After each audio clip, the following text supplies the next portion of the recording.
ayos na mga papel niyo para maging emeritus. So, yun. Parang ang balik ano ng chapter sa mga member na loyal, na nagtagal ng 35 years sa chapter natin. So, okay, magalala, pagkatapos nito, na ipasok natin ang emeritus, susunod naman natin ang mga fellow. Yung mga member naman natin na qualified na mag-fellow, sila ang mga ayusin natin na papel.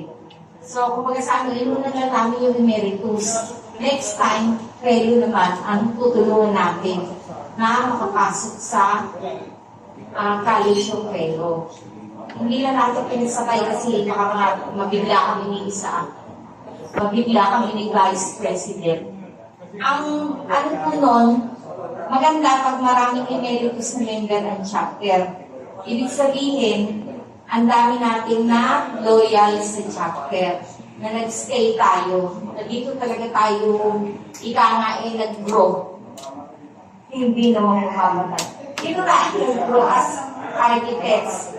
So, yun, yung mga bagong members, kayo din darating yung time na kayo naman yung mag-aano ng mga awards sa mga members natin.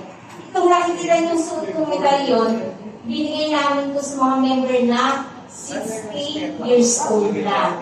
Hindi kailangan na matagal ka na sa chapter. Basta 60 years old, binibigyan natin ng medalyon. Itong emeritus, kailangan 35 years ka na member na UAP. Hindi mo kailangan isang chapter lang. Kahit galing ka sa tatlong chapter, basta naka 35 years ka na. Kaya alam itong nakikita yung mga bagets na narito, talagang loyal sa Rizal Taytay chapter. Kasi dito sila nagsimula.